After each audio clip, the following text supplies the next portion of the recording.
Polres, jajaran yang hadir secara virtual, serta para hadirin yang berbahagia. Ini kalau lihat yang hadir, Mas Toto, Mbak Devi, Pak Adi, Pak Basuki, ini lengkap.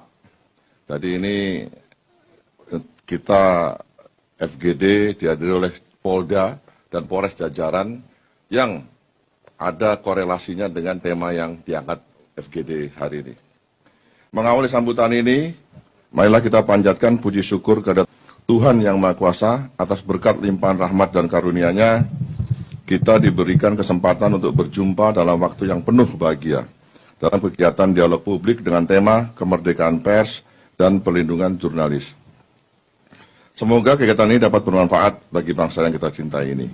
Bapak, Ibu, serta hadirin yang berbahagia, sebagaimana kita ketahui bersama bahwa pers memainkan peran yang sangat strategis dalam mensukseskan agenda pembangunan di suatu bangsa.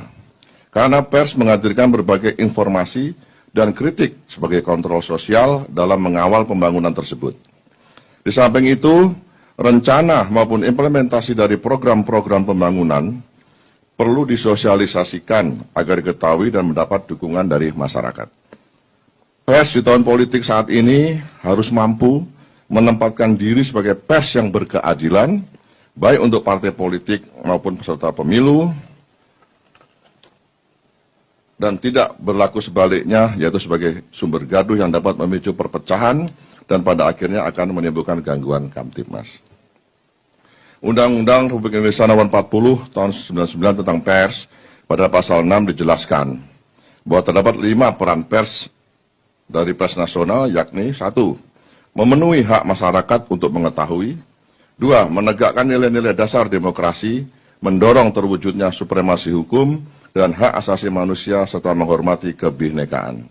Yang ketiga, mengembangkan pendapat umum berdasarkan informasi yang tepat, akurat, dan benar. 4.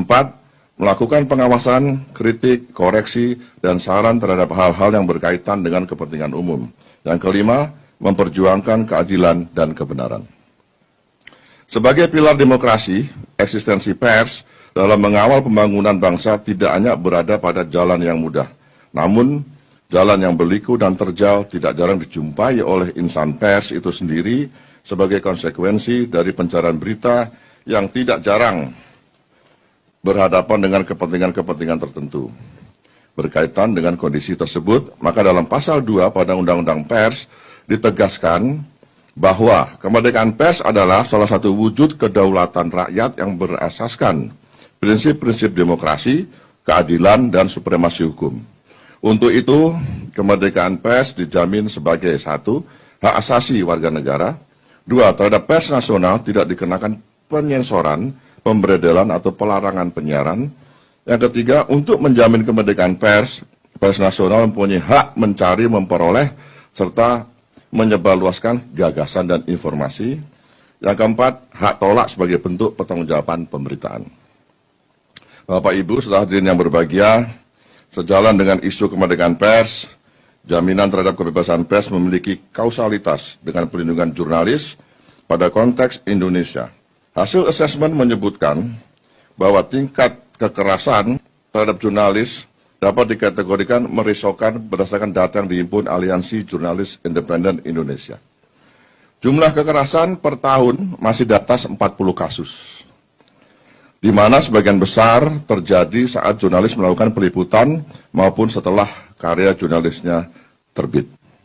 Selain jumlah kasus bagaimana saya sebutkan tadi, terdapat 3 hal penting yang perlu kita ketahui bersama.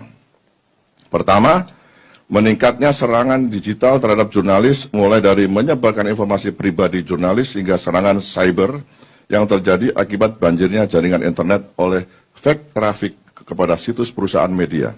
Kedua, munculnya kekerasan seksual terhadap jurnalis perempuan. Dan ketiga, maraknya kekerasan terhadap pers mahasiswa. Secara hukum, dalam Undang-Undang Pers dinyatakan bahwa dalam melaksanakan profesinya, wartawan mendapat perlindungan hukum. Terlepas dari kontroversi yang ada, diksi perlindungan hukum sebagaimana dimaksud merupakan jaminan perlindungan pemerintah dan masyarakat kepada wartawan dalam melaksanakan fungsi, hak, dan kewajiban, dan perannya sesuai dengan ketentuan peraturan perundang-undangan yang berlaku. Selain mendapat perlindungan hukum, wartawan juga memiliki hak tolak dalam rangka untuk melindungi narasumber. Lebih dari itu, pasal 50 KUHP, wartawan dan media sebagai pelaksana Undang-Undang Nomor 40 Tahun 99 tidak boleh dipidana. Pasal 50 KUHP secara jelas menyatakan bahwa barang siapa melakukan perbuatan untuk melaksanakan ketentuan undang-undang tidak dipidana. Karena itulah wartawan terkait tugas dan profesinya tidak bisa ditarget dalam Undang-Undang ITE. Ini perlu dipahami nanti Pak Mas Toto, Mbak Devi, silakan nanti didiskusikan, karena yang pesertanya ini ada dari Bareskrim juga, dari Divkum sebagai pembina fungsi utama di jajaran.